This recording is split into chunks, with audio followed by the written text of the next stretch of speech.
我々は皆広島の市民です。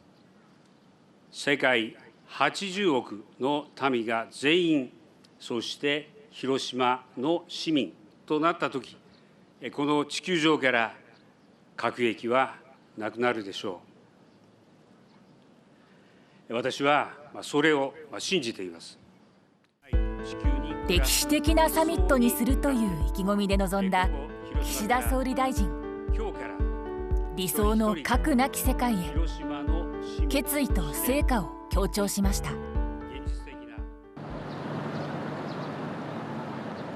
雨が降る中で迎えた初日、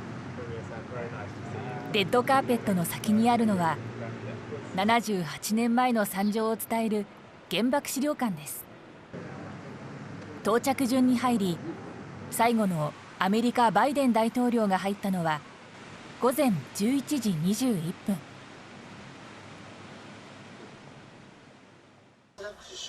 7年前のオバマ元大統領以来2人目の現職大統領。期待しながらその瞬間を見守る人がいました。14歳で被爆した森下弘さん。じっくりね、時間かけて資料を見たり、それから被爆者の話を聞いたりしてもらいたいですね。悲惨な状況だった、それの展示とかシーンとかね、じっくり見てもらいたいですね。視察を終え外に出てきたのは40分後でした。実際にどんなものを見たかっていうのがまだねあるけど、皆さん出てきた時の表情から見るとまあね、浮いた顔じゃないから、それはなんかやっぱり心に残るものがあったんじゃないかと思いますがね。アメリカのバイデン大統領が到着しました。7年前オバマ氏を案内した原爆資料館の元館長志賀賢治さんもテレビを見ながらその瞬間を迎えました。館内での滞在時間というのは私が経験した時よりは格段に違いますんでね、被爆資料のメッセージを受け止めていただくことは可能だったんじゃないかなとは思います。関係者によると、首脳の視察は本館から東館に被爆の実相を伝える展示を移動して行われました。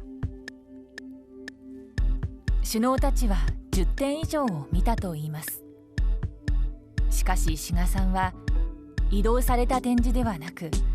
本館に足を運んでもらいたかったと感じています。そこは遺品と静かに向き合うために作り出した空間、非常に効果的な空間演出ができたと、そういうふうに思ってるんですが、そこに立って遺品と向き合ってはいただけなかった。私も残念ですし、おそらく資料館の今のスタッフも残念に思ってるんじゃないですかね。40分間の資料館視察後、首脳は揃って原爆慰霊碑に献花しました。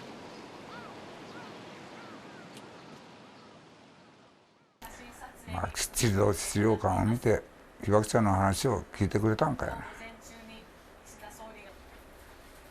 あれでは伝わらんわ。慰霊碑の碑文をちゃんと読んで聞かさなきゃ。花を用意してもらった花を持って備えるだけではダメだ。被爆者団体の事務局長田中聡さんにはあるこだわりがありました。いた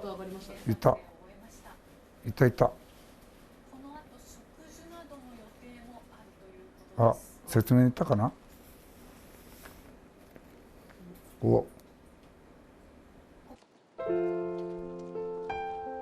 慰霊碑に刻まれる碑文の意味を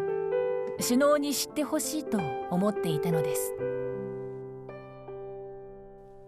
献花が終わると写真撮影、そして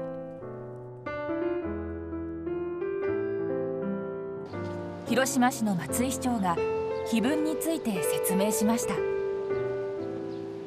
田中さんの思いが実現した瞬間です。これ初めてだ、こういうの。今まであんまり用心にしてないよ。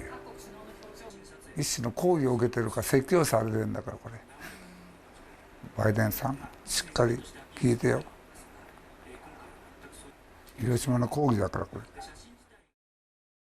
International organizations have agreed upon what constitutes open airspace and sea space, and we're not going to allow that. Being in this city and visiting the memorial on Friday was a powerful reminder of the devastating reality of nuclear war and our shared responsibility to never cease our efforts to build for peace. And together with the leaders of the G7, we have reiterated our commitment to continue to work toward a world free from the threat of nuclear weapons. 首脳たちの心に刻まれたであろう原爆の恐ろしさ。首脳声明には究極の目標としながらも核兵器のない世界という言葉が入りました。一方で核軍縮に関する広島ビジョンでは、核兵器は防衛目的のために役割を果たし侵略を抑止するとされ、抑止力を強調する形となっています。カナダ在住の被爆者サーロー節子さんは、7人が見たはずの資料館の視察が反映されていないと強く批判しました。最初の5行でリーダーたちが感じられた、例えば何て言いますか、体温だとか脈拍だとか、そういうものが全然私感じられなかったんです。これ一体誰が書いたんだろう。原爆投下から78年で広島に集った首脳たち。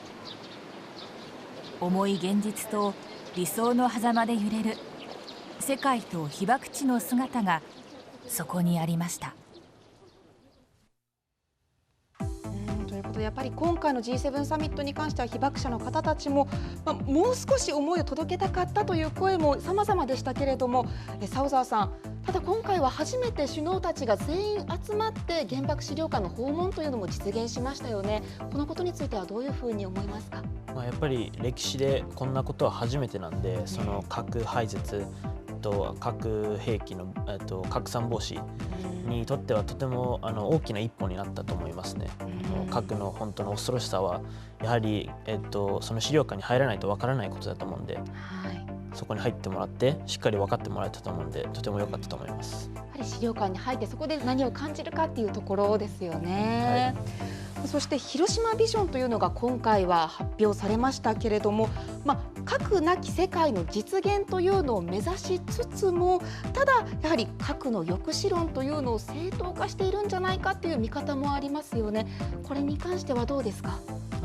やはり広島にみんな来てもらったのはとてもいいことだと思ったんですけど、それから出てきた広島ビジョンを読んでとても中途半端だなと感じたんですよ。中途半端。核兵器拡散防止条約はすごい押してそれしようって言うんですけど、核兵器禁止条約は何も一言も触れず、だから拡散しないだけじゃ足りないんですよね。その核の廃絶を目指さないといけないから、やはり、先ほど言われたように正当化してるんで、その核を、そこがちょっと中途半端でちょっとがっかりしましたね。核兵器は何があっても絶対にダメなんだって、そこの思いが少し足りなかったのかなという、受け止めですかね。やはり、今回首脳たちが実際に平和公園に行って、そして被爆者の方とも対面を果たして、そこで何を感じてこれからどのような具体的な行動に移していくのか、そこに注目したいなと思います。ホーム広島ニュースチャンネルをご視聴いただきありがとうございます。この機会にチャンネル登録をぜひよろしくお願いします。